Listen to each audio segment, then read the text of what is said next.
আসসালামু আলাইকুম। দুদিন ধরে আপনারা মিটফোর্ডের যে ঘটনা দেখছেন সেটা মর্মান্তিক। এটা ভাষায় প্রকাশ করার মতো না। এবং আমি নিজে বেশ শক্তি সাহস নিয়ে ভিডিওটা কয়েকবার দেখতে গিয়েছি। 25-30 সেকেন্ডের পরে আর যেতে পারি না। এটা যাওয়ার মতো না। এটা সুস্থ কোনো মানুষের পক্ষে দেখাও সম্ভব না, করা তো বহু পরে। কিন্তু ঘটনা ঘটেছে, আমরা সারা দেশের মানুষ এটা দেখেছে। দেখে সবাই ঘৃণা প্রকাশ করেছে এবং আমরাও একইভাবে ঘৃণা প্রকাশ করছি এবং যে ব্যক্তি নিহত হয়েছে তার পরিবারের প্রতি সহানুভূতি প্রকাশ করছে। ঘটনা কি ঘটেছে সেটা আপনারা এর মধ্যে জেনেছেন। আমি এর ব্যাকগ্রাউন্ডের কিছু তথ্য আমার কাছে এসছে, যে জিনিসগুলো নিয়ে আলোচনা করব। আমরা বাংলাদেশের মোটামুটি এখন যদি হিসাব করা যায়, যদিও বিএনপি খুব কষ্ট পায় যে চাঁদাবাজ চাঁদাবাজ বলতে আমার খুব কষ্ট পায়, তো মূলত বিএনপি এই মুহূর্তে একটা মানে রেকগনাইজড একটা চাঁদাবাজ পার্টি হিসেবেই সারা দেশের মানুষের কাছে আবির্ভূত হয়েছে। এটা অস্বীকার করার কোনো কারণ নেই। যদি অস্বীকার করে পিনাকি আর ইলিয়াসকে, কনক সরকারকে গালাগালি করেন, আপনার ড্যামেজ হবে। এই যে এইভাবে হইতে থাকবে ড্যামেজ। যা আলোচনা হচ্ছে সেটা আমলে নেন। শেখ হাসিনার মতো যদি নাকি ঘাট তারামো করে তারপরে কথাবার্তা বলেন, তাহলে আপনাদের পোষ্য কিছু এখন নতুন সাংবাদিক, ইউটিউবার, টিকটকার কিছু বের হয়েছে, আপনাদেরকে এখন ভীষণ রকমের ওন করে বিএনপিকে। তারাই মনে হয় বিএনপিকে গেল 15 বছর ধরে মানে আজকের এই জায়গায় ক্ষমতায় আনার জন্য সবকিছু করেছে। তারা বাঁচাইতে পারবে না। চাঁদাবাজি হচ্ছে, সারা দেশে হচ্ছে। লক্ষ লক্ষ, কয়েক লক্ষ মানুষ বাংলাদেশে এই মুহূর্তে চাঁদা দেয়। কিন্তু যে মানুষগুলো চাঁদা দেন, আমার এই ভিডিওটা যারা দেখবেন, আপনাদের কাছে একটা কোশ্চেন করি। আচ্ছা বলেন তো, বিএনপির একজন কর্মী, একজন নেতা আপনার দোকানে গেল, যাওয়ার পরে আপনাকে বলা একটা চাঁদা দে। এতদিন আওয়ামী লীগকে দিয়েছিস, এখন আমাকে দে। চাঁদা দিচ্ছে না। আপনারা ধরে নিয়ে আসলো, দোকানের সামনে নিয়ে গেল, নিয়ে যেয়ে আপনাকে কিছুক্ষণ পেটালো, পিটায় তারপরে আপনার অর্ধমৃত অবস্থায় রাস্তায় পড়ে আছেন, সেখানে আবার পাথর দিয়ে আপনার বুকের মধ্যে জোরে জোরে মারছে। আপনার মৃত্যু পর্যন্ত এভাবে পাথর দিয়ে মারতে থাকলো। একটু চিন্তা করেন তো, এটা কি কোথাও কি ঘটেছে এরকম ঘটনা? এটা কি সম্ভব? আপনি একটু চোখ বন্ধ করে কল্পনা করেন, আপনার দোকান থেকে ওই বিএনপির যেই নেতা, এলাকার যুব দলের, ছাত্র দলের সভাপতি, সেক্রেটারি বা তার লোক যারা এসে চাঁদা নেয়, চিন্তা করেন একটু, চোখ বন্ধ করে, যে সেই লোকটা আসলো আমার এরকম এরকম। এটা কি সম্ভব কখনো? প্রশ্নই আসে না। এর আগে আরেকটা ঘটনা ঘটেছে ঠিক এই একই রকম। ঢাকা বিশ্ববিদ্যালয়ে একটা ছেলেকে এসে কিছুটা আপনার শুনেছি যে বুদ্ধি প্রতিবন্ধী টাইপের, তার ধরে আনলো, ভাত খাওয়ালো, ভিডিও দেখলাম আমরা সেটা। কিছুক্ষণ পরে আবার সে নাই। দুইটা ভিডিও ছড়িয়ে পড়লো, একদম স্যাড মিউজিক। একটা ভিডিও আমার মনে আছে, ওই ভিডিওটা প্রথম যেখান থেকে এসছে, যে আইডি থেকে, যে মোবাইল থেকে, তিনি স্যাড মিউজিক দিয়ে তারপরে সেটা ছেড়েছেন। ওই স্যাড মিউজিকটা আর ওই অডিওটা থেকে সরানো যায়নি, যেখানে ওইটাই সব জায়গায় চলেছে। এখন আমার একটু বলেন, ভাত খাইয়ে তারপরে সাথে সাথে একটা মানুষকে ঢাকা বিশ্ববিদ্যালয়ের মতো এরকম একটা জায়গার এই ছোট ছোট বাচ্চারা, এরা একটা মানুষকে মেরে ফেলবে, এটা আপনার বিশ্বাসযোগ্য? মনে করেন একটা একটা মার্ডার সম্ভব, একটা এই যেভাবে চাঁদাবাজি নিয়েও, চাঁদা না দেওয়ার কারণেও এই দেশে মানুষ খুন হয়েছে, এটা খুব ঘটে। তো একটা জিনিস বলেন তো, একটা মানুষকে যেইভাবে সে মারলো, এটা কি সম্ভব কোনোভাবে? এটা এটা কিভাবে মারলো? আপনাদের মনে আছে 5 তারিখের আগে ওই যে শমী কায়সারের যেই 6 নম্বর স্বামীটা আছে আপনার, মোহাম্মদ আলী আরাফাত, সে একটা কথা বলেছিল যে স্টুডেন্টদেরকে নাকি ড্রাগ করা হয়েছে। এই ড্রাগ, এটা কিন্তু কথাটা মিথ্যা বলেছে, কিন্তু এটা কিন্তু একটা একটা মানে ভীষণ রকমের ঘটে এই ঘটনা। ড্রাগ করে কি করে? একটা মানুষ যখন খুন করতে যায়, সে মদ খেয়ে তাকে দিয়ে খুন করে। আমি আমি এরকম অনেক খুনিদের ইন্টারভিউ নিয়েছি, অনেক কাজ করতে গিয়ে তাদেরকে দেখেছি, সিরিয়াল কিলারকে দেখেছি। তারা তাদের বক্তব্য শুনে বললাম, আপনি সুস্থ থাকেন কিভাবে? যেমন একটা মার্ডার হয়েছিল আপনার সাংবাদিক আফতাব ভাই। সাংবাদিক আফতাব, উনি মারা যাওয়ার পরে ওনার খুনিদের ইন্টারভিউ নিয়েছিলাম আমি, ধরার অভিযানেও ছিলাম আমি র্যাবের সাথে। তো ওদের জিজ্ঞেস করলাম যে আপনি মারলেন, মারার পরে সারা রাত ঘুমাইলেন কিভাবে? বলতেছে গাঁজা খাইছি, গাঁজা খাই ঘুমাইছি। তো এই হয়েছে অবস্থা। এখন এই বিষয়গুলোতে যেটা হয়, কোনো না কোনো একটা পক্ষ তাদেরকে ড্র্যাগ করেছে। এই পরিকল্পনা আমি যেটা মনে করি, বিচার বিভাগ তদন্ত কমিশন যদি গঠন করা, নিরপেক্ষ যদি তদন্ত হয়, এখন তো জাজদেরকেও ক্যান্টনমেন্ট থেকে ফোন দিয়ে থ্রেট করে জামিন বাতিল করা হয়, স্টে অর্ডার দেওয়া হয়। যদি নিরপেক্ষ আসলেই করতে দেওয়া হয় এবং ইউনূস সরকার যদি এটা নিশ্চিত করতে পারে, আমি গ্যারান্টি দিয়ে বলে রাখলাম, এই খুনের ঘটনার পেছনে ডিজিএফআই তাদেরকে অনেক দিন ধরে প্যাট্রোনাইজ করেছেন এবং তাকে যারা এই ঘটনার সাথে ছিল তাদের জিজ্ঞাসাবাদ করেন। এদেরকে সে হয়তো জানে না যে এটা যে আর্মির লোক বা ডিজিএফআই লোক, সে শুধু জানে কোনো একজন মানুষ তাকে এটার ব্যাপারে পরামর্শ দিয়েছে এবং এমন কোনো মেডিসিন তাকে দেওয়া হয়েছিল যে মেডিসিন খেয়ে তারপরে সে ওখানে গিয়েছিল। এই ছাড়া কোনোদিন এই ধরনের ঘটনা ঘটানো কোনোভাবেই সম্ভব না। আজকে পাথর চাপা দিয়ে চাঁদা না দেওয়ার জন্য মেরে ফেলা আর সেই দিনের ঘটনা, এই দুইটা ঘটনা একই সুতোয় গাঁথা। এর বাইরেও আর অনেক ঘটনা ঘটেছে। কয়দিন পরপর ধর্ষণের বন্যা বয়ে যাচ্ছে, কয়দিন পরপর ছিনতাইয়ের বন্যা বয়ে যাচ্ছে। এই ঘটনা দুইটার সাথে মেলালে কি দাঁড়ায় সেটা নিয়ে আমার আজকের আলোচনা। আপনি দেখেন, যদি নাকি নিউজটা এইভাবে আসতো, আমি এটা নিয়ে এলাকায় খোঁজ নিয়েছি, খোঁজ নিয়ে জানলাম যে এই যে ছেলেটা মারা গিয়েছে, এই সোহাগ, তিনি হচ্ছে গিয়ে চকবাজার থানার একটা ওয়ার্ডের সদস্য সচিব প্রার্থী। এবং এই যে মৃত্যুর ঘটনাটা ঘটেছে, এটা এরকম না যে দোকানে গিয়েছে চাঁদা আনতে গিয়ে, এখানে চাঁদাবাজির কোনো ঘটনাই নাই, চাঁদা নিয়ে এখানে কোনো ঘটনাই ঘটে নাই। এখানে চাঁদাবাজি কে করবে সেইটা নিয়ে দুই পক্ষের মধ্যে সংঘর্ষ হয়েছে। সোহাগের একটা ভাঙির দোকান আছে।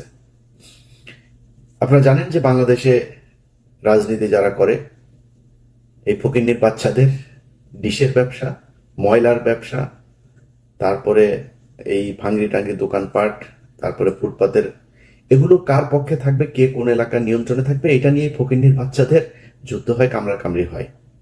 তো কুকুরের ছানাদের যে কামড়াকামড়ি, সেই কামড়াকামড়ির একটা ফসল হচ্ছে এটা। এই জায়গায় দোকান দেওয়া নিয়ে এই দুই গ্রুপের মধ্যে, যে আমার এলাকায় এটা, এই এলাকায় তুই ভাঙড়ি দিয়ে নিতে পারবি না, তুই এলাকায় করতে পারবি না, তুই অন্য এলাকায় যা, সেটা নিয়ে গ্যাঞ্জামের সূত্র ধরেই এই মারামারি হয়েছে। এবং এই দ্বন্দ্ব চলছে আজকে কয়েক মাস ধরে। এটা কত 2 দিন আগের ঘটনা, কিন্তু হুট করে চাঁদা আনতে গিয়েছে আর দেয় নাই, বাইরে এনে তারপরে পেটালো, এরকম না বিষয়টা। এই ঘটনা নিয়ে দুই গ্রুপের দ্বন্দ্বে এক গ্রুপ আরেক গ্রুপকে হত্যা করলো। আচ্ছা, এবার আমাকে বলেন, যদি নিউজটা এরকম আসতো পত্রিকাতে যে চাঁদাবাজি কেন্দ্র করে বা এলাকার আধিপত্য বিস্তারকে কেন্দ্র করে যুব দলের দুই দলের সংঘর্ষে বা এক দলের ইয়েতে আরেক দল হত্যাকাণ্ডের শিকার হয়েছে, এই ধরনের করে যদি নিউজটা আসতো, যেভাবে এটাকে ছড়ানো গেছে, যেভাবে এটাকে দিয়ে মানুষকে কেলানো গিয়েছে, এইভাবে আসতো না। তখন কিন্তু দুই পক্ষকেই ঘৃণা জানাইতো, এটা নিয়ে হাসাহাসি হইতো, এটা নিয়ে অনেক আলোচনা হইতো, সব ঠিক আছে, একই রকম হইতো। কারণ হত্যাকাণ্ডটা তো ভয়ঙ্কর, যেভাবে মারা হয়েছে, এটা কোন সভ্য মানুষের পক্ষে সম্ভব না। এবার একটা পয়েন্টে আসেন। প্রথম হচ্ছে, ভিডিওটা করলো কে, ভিডিওটা ছড়ালো কে, তারপরে গণমাধ্যমকে খবরটা কে দিল যে মিটফোর্ডে চাঁদা আনতে গিয়ে চাঁদা না দেয় ব্যবসায়ীকে হত্যা করা হলো, এই নিউজ কে দিল? আমি আপনাকে গ্যারান্টি দিলাম, এটা নিয়ে বিচার বিভাগীয় তদন্ত করেন এবং ঢাকা বিশ্ববিদ্যালয়ে যে ছেলেটা মারা গিয়েছিল, এই দুইটা নিয়ে বিচার বিভাগীয় তদন্ত করেন, কমিটি গঠন করেন। আমি গ্যারান্টি দিলাম দুইটাতে ওয়াকার হবে প্রথম আসামি, কারণ এই দুই ঘটনার সাথেই গোয়েন্দা সংস্থা জড়িত। আমার আজকের ভিডিও বিএনপিকে বাঁচানোর জন্য না বা কোনো অপরাধীকে বাঁচানোর জন্য না। আমি আগেই বলে নিয়েছি যে বিএনপি ব্যাপক চাঁদাবাজি করছে সারা দেশে, কিন্তু একটা জিনিস বিএনপিকে বুঝাইতে পারি নাই, যে 5 তারিখের পর থেকে আমরা কিছু যুদ্ধ করছিলাম, সেই যুদ্ধ এখনো চলছে। আমি কিছুটা ঠান্ডা, এখন অনেক স্বার্থপর হয়ে গিয়েছে, আত্মকেন্দ্রিক হয়েছে, নিজে একটু শান্তিতে থাকতে চাই। বাংলা এডিশন নামে একটা পত্রিকা চালু করেছে, 16 তারিখ থেকে সেটার যাত্রা শুরু করবে ইনশাল্লাহ। আমার এই পত্রিকায় বিজ্ঞাপন আসবে, পত্রিকার ইউটিউব ফেসবুক চ্যানেলের ইনকাম আসবে, ওগুলো নিয়ে নিজের ইউটিউব চ্যানেল আছে, তাইরে নাইরে নিয়ে দেওয়া চলবে, এইভাবে চালায় যাব। আমার দরকার নাই তো এত দেশপ্রেমিক সাজার। এই দেশে দেশপ্রেমিক সাজার পরে 5 তারিখের পর থেকে আমাদের সম্মান, আমাদের সবকিছুই দেখেছি, আর ইচ্ছা নাই। তারপরেও এটা তো ছাড়তে পারবো না, কারণ দেশ তো আমার, এ কারণে কিছু কিছু বিষয় নিয়ে করবো, কিন্তু ওই জায়গাতে আর থাকবো না ভাই। যার যেমনি মনে চায় লুটে ফুটে খা, জনগণ শাস্তি দিয়ে দিবে। আমরা 5 তারিখ থেকে যে বিষয়টা বলছিলাম, কয়েকটা জায়গা এক নম্বর হচ্ছে বিডিআর পিলখানা হত্যাকাণ্ড। আপনি যদি পিলখানা হত্যাকাণ্ডের বিচার করতে পারতেন, তাহলে ভারতের যেসব সেনা কর্মকর্তারা আছে এখনো বাংলাদেশে, এই মুজিব, হামিদ, ওয়াকার থেকে শুরু করে যারা যারা এই গেল 15 বছর ক্যান্টনমেন্টের ভেতরে আয়নাঘর বানিয়েছিল, দেশপ্রেমিক সেনাবাহিনীর অফিসারদের চাকরিচ্যুত করেছিল, তাদের গুম করেছিল, জেলে পাঠিয়েছে, জঙ্গি নাটক সাজিয়েছে, তাদের সবার বিচার করা যেত। আপনারা সেখানে যান নাই। আমরা বলেছি গণমাধ্যম থেকে আওয়ামী দালালদেরকে সরাইতে। আনিস আলমগীরের মতো দালাল, সে এখন পর্যন্ত বাংলাদেশে কলাম লেখে, বাংলাদেশে সে জীবিত আছে, এটা আমাকে প্রচন্ড রকমের আশ্চর্য করে। আপনি গণমাধ্যমের প্রতিটা জায়গায়, আমি RTVর কথা যদি বলি, এই চ্যানেলে ইনডিমনিটি নামে একটা নাটক তৈরি করা হয়েছিল। সেখানে জিয়াউর রহমানকে একদম একদম পাকিস্তানের এজেন্ট, প্রচন্ড দেশদ্রোহী, দেশবিরোধী, লোভী একজন অফিসার হিসাবে সেখানে দাঁড় করানো হয়েছে। সেটা কে দাঁড় করিয়েছে? RTVর CEO আশিকুর রহমান। তো এই ব্যক্তি আপনার তার বিরুদ্ধে নিউজ করেছি। তার অফিসে বেলায়েত নামে একজন আছে, আরো কয়েকজন আছে, সবাইকে নিয়ে একদম নাম ধরে ধরে আপনার সেখানে নিউজ করা হয়েছে। আতিকা রহমান, আরো কয়েকজনের ব্যাপারে করা হয়েছে। করার পরে সেখানে ওই যে AKM ওয়াহিদুজ্জামান নামে এক বাটপার আছে, বিএনপির বাটপার। এই বিএনপির বাটপার গিয়ে সেখানে তাকে বসাইলো, বিএনপি বসিয়েছে তাকে সেখানে। বসানোর পরে সে RTVর 5% শেয়ার নিল, নিয়ে আওয়ামী লীগের লোকজন যারা আছে তাদের কাছ থেকেও কিছু টাকা পয়সা নিয়ে এখন আমেরিকায় বসে আছে। সে RTV চালায়, আমেরিকায় বসে বসে RTV চালায়। আরে ভাই, আমি দেশের কোনো দায়িত্ব নিলে আমি দেশে যাব? আমি তো দেশের দায়িত্ব নেই। সব আওয়ামী লীগের লোকজন রে ওইখানে বসে RTV চালাচ্ছে। একইভাবে বসুন্ধরার দায়িত্ব নিয়েছে কাদের গনি, তার কাছ থেকে বহুদিন ধরে বলছে এই অফিস এদেরকে আপনি সরান। আমরা সরাসরি এসব নিয়ে সোশ্যাল মিডিয়াতে বলেছি, কাউকে সরানো হয়নি। নাজরিন মুন্নি এখন পর্যন্ত টক শো করে। ডিবিসির আরেকটা আছে, ওই যে যেটা কিনা মজুমদার, জুয়েল, ইকবাল সুবহানদের খাট গরম করে মহিলাটা, সুন্দরী আপা, ডিবিসির কি ওই টক শোটা করে, একটারও সরানো হয় নাই। 71 টেলিভিশনের মঈন মিজান থেকে শুরু করে বেশ কয়েকজন আছে, তারা এখনো পর্যন্ত ওই যে মোজাম্মেল বাবু, শাকিলা, কি ফারজানা রূপা, শাকিল আহমেদ, এদের জেলখানার সব সুযোগ সুবিধা সব এরা নিশ্চিত করে। কোনো জায়গা থেকেই তাদের সরানো, ইভেন ভাই শুধু এই 2 জায়গা না, এর বাইরেও বহু জায়গা আছে, কোনো জায়গায় কোনো ধরনের হাত দেওয়া হয়নি। আমরা সেগুলো নিয়ে কথা বলেছি। তাদের কাছে মনে হয়েছে যে এগুলো মনে আমাদের ব্যক্তিগত কারণে মনে হয় বলছি। ভাই, পাগল বানায় ফেলবে। বিএনপির নেতা নেত্রী যা যা আছেন সব ন্যাংটা হয়ে কাপড় টাপড় খুলে তারপরে রাস্তায় দৌড়াবেন। সাংবাদিকদের তো চিনেন না, এরা গত 15 বছর শেখ হাসিনাকে ক্ষমতায় রেখেছে। এক দেশের বাইরে ভাগ্যক্রমে কয়েকজন মানুষ ছিলাম, অল্প অল্প কিছু, আমরা যা জানি যে সেটা 10%, 5% হবে। 95% এই দেশের মানুষ এখনো জানতে পারে না কি হয়েছে। যদি আপনি জুলাইয়ের ঘটনাও বলেন, সবাই তো ছিল, কেউ কিছু বলেছে নাকি? পুরো একটা দেশের শত শত হাজার হাজার গণমাধ্যম ব্ল্যাক আউট করে দেওয়া হয়েছিল। কোনো গণমাধ্যম থেকে কোনো নিউজ পেয়েছেন? আজ পর্যন্ত পান নাই। ওখানকার এক্সক্লুসিভ অনেক কিছু থাকার কথা, সেগুলো কোথায়? নাই। আপনি আসার পরে চাপ দিয়েছেন, আপনি তাদেরকে বসিয়ে রেখেছেন, বসিয়ে রেখে তারপরে তাদের কাছে এখন দাবি করবেন, আশা করবেন আপনাদের পক্ষে কিংবা নিরপেক্ষ জিনিস চালানোর। ডিজিএফআই এখনো পর্যন্ত প্রতিটা অফিসে নিউজ পাঠায়। 80% মিডিয়া এখন পর্যন্ত ডিজিএফআই পাঠানো সেই নিউজ প্রচার করে। আমাদের ফেসবুক পোস্ট, এই যে কয়দিন আগে এক মেজর নুরুল হক নামে এক বদমাইশ আছে, তার ব্যাচমেট থেকে শুরু করে কাজের বুয়া পর্যন্ত তার কাছে প্রেগনেন্ট হয়েছে। সেই মেজর নুরুল হক আমার পোস্ট 5 তারিখের পরের বাংলাদেশে বিটিআরসি কে দিয়া সরায় দেয়। এটা সেই বাংলাদেশ। আমাদেরকে আপনাদের শত্রু মনে হয়? আমাদের গায়ে যখন আঘাত লাগে তখন নিজের গায়ে আঘাত মনে হয় না? এটার প্রতিটা জিনিস হারে হারে টের পাবেন। নিজের গায়ের রক্ত চামড়া কেটে যদি নাকি আমাদের গায়ে লাগাই দেন না, ঋণ পরিশোধ করতে পারবেন। আপনাদের কাছে কিছু চাই নেই তো, দেশ ভালো চলুক সেটা চেয়েছি, আপনারা সেটা চান নাই। টাকা পয়সা পেয়েছেন, নগদ ক্যাশ পেয়েছেন, ভুলে গিয়েছেন। আওয়ামী লীগের লোকজনকে প্যাট্রোনাইজ করা শুরু করেছেন। সব জায়গাতে আপনারা তাদেরকে বসিয়ে রেখেছেন এখন পর্যন্ত। প্রতিটা জায়গায়, এমন কোন জায়গা নেই যেখানে আপনি তাদেরকে, একটা সচিবালয় থেকে শুরু করে একদম ইউনিয়ন পরিষদ পর্যন্ত সব তারা বসে আছে। এখন তাদের কাছে আপনি যাবেন, তারা বলবে যে বিএনপির 2 গ্রুপের দ্বন্দ্বের জেরে যুবক খুন, এটা বলবে তারা? তারা বলবে না, ডিজিএফআই শিখিয়ে দিয়েছে। শুরু হবে এই ভিডিওটা প্রচার করার সাথে সাথে নিউজ হবে যে চাঁদা আনতে গিয়ে তারপরে একজনকে চাঁদা না দেওয়ার অপরাধে তাকে বুকে পাথর দিয়ে চাপা দিয়ে মেরে ফেললো। এগুলো গত 15 বছর কারা করেছে হিসাব করে দেখেন। একটা ঘটনাকে চাপা দেওয়ার পরপর সাথে সাথে আরেকটা ঘটনা এসছে। এই ঘটনা এমন একদিন এসছে যার 2 দিন আগে শেখ হাসিনার বিরুদ্ধে যে খুনের অভিযোগ সেটা সন্দেহাতীতভাবে প্রমাণিত হয়েছে। সেই ঘটনার পরপর চলে এসে দেশে এখন আর ওই ঘটনা নিয়ে কোনো আলোচনা নেই, সব আলোচনা এখানে। এটা কারা করেছে এবার নিজেদেরকে কোশ্চেন করেন, সব উত্তর পেয়ে যাবেন। আমরা সেই 5 তারিখ থেকে আজ পর্যন্ত সেই একই জায়গায় আছি, একই কথা বলছি এখনো, যে ক্যান্টনমেন্টকে ভারতের দালাল মুক্ত করতে হবে, গণমাধ্যমকে ভারতের দালাল মুক্ত করতে হবে। এতক্ষণ যা বললাম সেটা শুধুই মাত্র বিএনপির বিরুদ্ধেই বললাম। এখন বিএনপির পক্ষে একটু বলি। ভাই, বাংলাদেশের মানুষ, আপনাদেরকে বুঝতে হবে 2001 থেকে 2005 সাল পর্যন্ত এই দেশে খালেদা জিয়াকে জঙ্গি নেত্রী বানানোর জন্য 21শে আগস্ট,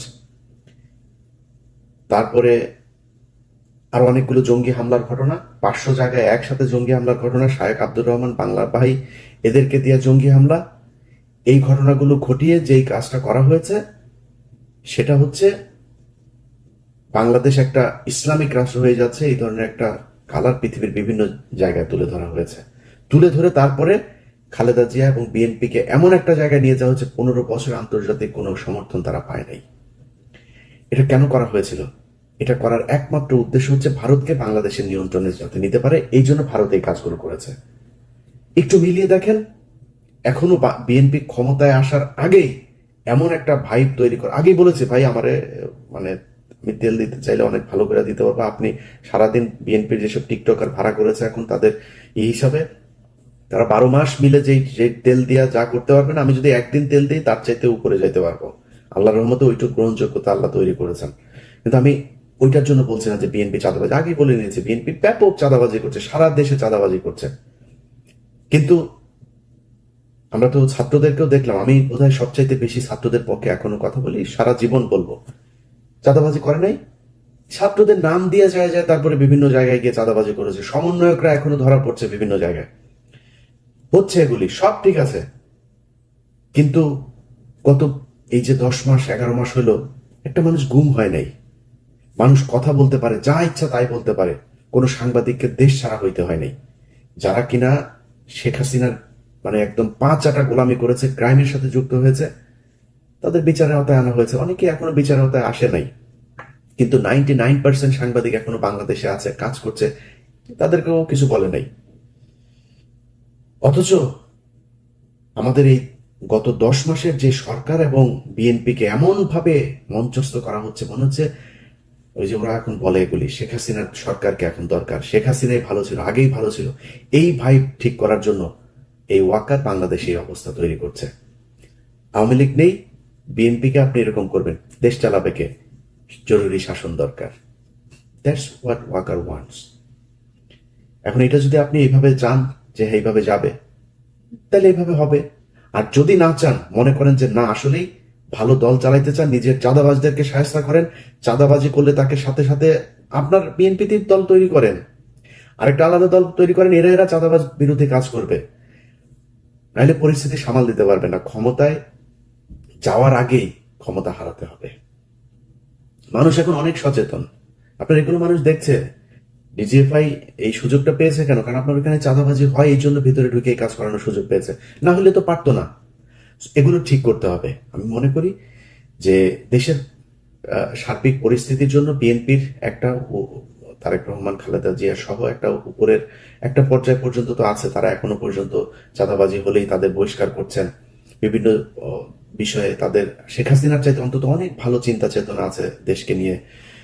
সেই জায়গাগুলোর কারণেও আমার মনে হয় এই দেশের রাজনীতিতে বিএনপি একটা প্রচন্ড রকমের গত 15 বছরে নির্যাতিত একটা দল। সো তাদের একদম লাথি মেরে সরিয়ে দিয়ে তারপরে এই দেশ গঠন করা যাবে, এটা মনে করারও কোনো কারণ নাই। অতএব আপনাদেরকে মাথায় রাখতে হবে যে ঢালাও ভাবে আমরা যখন কথাবার্তা বলবো, সেগুলো না বলে এই দেশকে কিভাবে করা যায়, সামনের দিকে নিয়ে যাওয়া যায়, সেটা চিন্তা করা। বিএনপিকে এখনো এই ক্যান্টনমেন্টের মতো করে যারা কথা বলে, সালাউদ্দিন সহ যেসব লোকজন, সালাউদ্দিনের প্রতিটা কথা শুনলে মনে হয় বিজেপির আদিন্যনাথ সে মনে হয় কথা বলছে, দিলীপ কুমার বোধহয় কথা বলছে, সালাউদ্দিনের কথা শুনলে এরকম মনে হয়। সো এই জিনিস যদি নাকি সরাইতে না পারেন দল থেকে, দলের জন্য ভয়ঙ্কর বিপদ আছে। যেসব ছাগলের 3 নাম্বার বাচ্চারা আমরা কথা বললে, বিএনপিকে নিয়ে সমালোচনা করলে, তারপরে ওদের নেতাদের কথাবার্তা শুনে আমাদের বিরুদ্ধে বিক্ষোভ মিছিল করে, ঝাড়ু মিছিল, জুতা মিছিল বের করে, ওটা ছাগলের বাচ্চা। তোদের বাপেদের বেশিরভাগই সমস্যা হয় নাই। গত 15 বছর ভালোই ছিল, তারা দেশে ছিল, 2-3 দিন জেলখানায় গিয়েও, আবার সোনারগাঁ হোটেলে গিয়েও থেকেছে। জেলখানায় থাকার কথা বলে সোনারগাঁ হোটেলে ছিল রাতে, এরকম নেতাও চিনি তোদের এই বাপ ফখরুল বাপ 5 স্টার হোটেলে ছিল। তোদের এরকম অনেক বাপ আছে, তোদের গয়েশ্বর বাপ একদিক দিয়ে ঢুকে আরেক দিক দিয়ে পিজি হাসপাতালে গিয়া ভিআইপি ক্যাবিনে ঢুকে। এগুলো আমরা জানি। এইসব ঘটনা আমাদের শোনাইতে এসো না। সমস্যা হবে তোমাদের, পেদায় পাশার চামড়া লাল করে দিবে এবার। যা শুরু হয়েছে, এগুলো যদি কন্ট্রোল করতে না পারো, সামনের ভবিষ্যৎ ভয়ঙ্কর। আমরা গত 5 বছর যেভাবে আওয়ামী লীগের বিরুদ্ধে যে যুদ্ধ করেছে, ওই যুদ্ধে নামতে পারবো না। অনেক হয়েছে ভাই, নিজের পরিবারের অনেক ক্ষতি করেছি, আর না, ওই জায়গায় আর যাবো না। আপনারা বাংলাদেশের মানুষ, আমার গত 5 তারিখের পর থেকে 3 মাস যদি বাদ দিই, গত 6 মাসের কথা যদি বলি, ভাই প্রকাশ্যে স্বীকার করছি, আমি সবসময় প্রকাশ্যে বলে আজকেও বলছি, আমার ইলিয়াসের মধ্যে অনেক পরিবর্তন। এবং বাংলাদেশের মানুষ কিন্তু বোধাই না, কিন্তু আমার এই কার্যক্রম দেখে অনেকেই বুঝেন যে আমি অনেক পরিবর্তন। অনেক মানুষ প্রতিদিন, এমন কোনো দিন নাই যে ডজন খানেক অন্তত বিএনপির বিভিন্ন চাঁদাবাজির অডিও ভিডিও এগুলো আসে না, চালাই না। কেন চালাই না জানেন? কারণ চালাই, আমি বিএনপির সাথে ওই আগের মতো অবস্থায় যাবো না। আমার সমস্যা তো ইন্ডিয়া নিয়ে। বিএনপিকে এখন পর্যন্ত অ্যাজ এ হোল দল হিসাবে আমি দেখি নাই যে তারা ভারতের সাথে সেইভাবে যাবেও না, কোনোদিনও যাবে না বিএনপি, আশা করি। তো আমি কেন তাদের সাথে করব? সব বিষয় নিয়ে তো ভাই এত মানে দেশপ্রেমিক একা একা ফাটাকেষ্ট হয়ে দেশকে চেঞ্জ করে ফেলতে পারবো না। যে কারণে অনেক কিছুতে এখন কম্প্রোমাইজ করি, কথাবার্তাও খুব হিসাব করে বলি, অনেক কিছু দেখেও না দেখার ভান করি। এটার জন্য আপনাদের কাছে ভাই ক্ষমা চাই নিচ্ছি। দেশের স্বাধীনতা নিয়ে, সার্বভৌমত্ব নিয়ে আমার অবস্থান আগের মতোই থাকবে, কিন্তু অনেকের সাথে খারাপ ব্যবহারও করি। অনেকে আমাকে অনেক কিছু দেন, ভাই আপনি তো সবকিছু প্রচার করেন, এটা কেন করলেন না? করি নেই ভাই। কারে আনবেন, কারে দিবেন? আপনি এই গত 10 মাসের ভেতরে ধরেন আমার কথায়, আমার প্রভাবে যদি মনে করি 10 জনকে সরানো হয়েছে গুরুত্বপূর্ণ জায়গায়, সেই 10 জনের জায়গায় যে 10 জন এসছে সব সে তার মতোই। বরং সে আগের যে আওয়ামী লীগের ছিল, ওরে বললে ও তো ভয় পায়। ওরে ফোন করলে, ভাই হ্যাঁ ভাই খুব ভালো ভাই, আপনার ভিডিও অনেক দিন ধরে দেখি ভাই, সেই ছোটবেলা থেকে ভিডিও, আমার সে 3 বছরের বড়, আমার ভিডিও বলে সে ছোটবেলা থেকে দেখে। এরকম পাবলিকও আছে। তারা কথা শুনে অন্তত। নতুন যারা এসছে, যারা আমাদের কারণে যাদেরকে পাল্টানো হয়েছে, তারা এসে কথাও শুনে না। এই অবস্থা তৈরি হয়েছে। তো পাল্টায় লাভ কি? চলুক, জানলে চলছে, চলতে থাকুক। বিএনপি যদি মনে করে সব তাদের শুভাকাঙ্ক্ষী, ওয়াকার তাদের কাছের লোক, চুপ্পু হচ্ছে তাদের আব্বা, চলুক, সমস্যা কি? আমরা চুপ্পুর অপসারণ চেয়েছি, ছাত্ররা চেয়েছে, বিএনপি চায় না। তাদের আব্বা হচ্ছে চুপ্পু সাহেব। এ চলে গেলে নাকি ইউনূস নাকি 30 বছর ক্ষমতায় থেকে যাবে। এটা এই ওয়াকারি তাদেরকে বুঝিয়েছে, এই ডিজিএফআই তাদেরকে বুঝিয়েছে। আর ইদানিং জামাতকে যেটা করা হয়েছে, সব ইসলামিক দল এক জায়গায় হবে না, আর আপনাদেরকে ক্ষমতায় নিয়ে আসা হবে। 2 দলকে 2 দিক দিয়ে মূলা ঝুলায় এমন একটা অবস্থায় দেশ নিয়ে যাওয়া হবে। তারপরে বলবে যে জরুরি অবস্থা। জরুরি অবস্থার পরে সারা দেশে চাঁদাবাজি তো এখন বিএনপি করছে। আওয়ামী লীগের সব ভুলে গিয়েছে তো মানুষ, কারা আওয়ামী লীগের চাঁদাবাজ নামও ভুলে গিয়েছে। এই ধরেন আজ থেকে 3 মাস পরে যদি জরুরি অবস্থা হয় দেশে, কাদেরকে ধরবে? সব বিএনপির লোকজনকে ধরবে। এবং আমরা দেখবো যে ওয়াও, হ্যাঁ এই তো 2 মাস আগে আমার কাছ থেকে চাঁদা নিয়েছে, এই তো সেই লোক। 2 বছর আগে কে কি করেছে সেটা ভুলে যাবে মানুষ। এটাই নিয়ম। 2001 থেকে 5 পর্যন্ত এই দেশে লুটপাট হয় নাই। মানুষ গত 15 বছর সেটা বলেছে নাকি? 15 বছর আওয়ামী লীগের কথা বলেছে, এখন আবার নতুন করে বিএনপির কথা বলবে। এটাই ওয়াকার চায়। এইভাবেই ওয়াকার তার গোয়েন্দা সংস্থাকে সাজিয়েছে, এবং ডিজিএফআই প্রতিটা অন্তত 90% সবকটা হচ্ছে গিয়া এই মিশনে জড়িত। সেই জায়গা যদি ঠিক করতে না পারেন, মিডিয়া যদি ঠিক করতে না পারেন, এই ধরনের ঘটনা ঘটবে একভাবে, সেই ঘটনা মানুষের সামনে জানানো হবে আরেকভাবে। সাজানো নাটক করে করে তারপরে গত 15 বছর যেভাবে হাসিনাকে রাখা হয়েছে, ঠিক একইভাবে বিএনপিকে কালার করার জন্য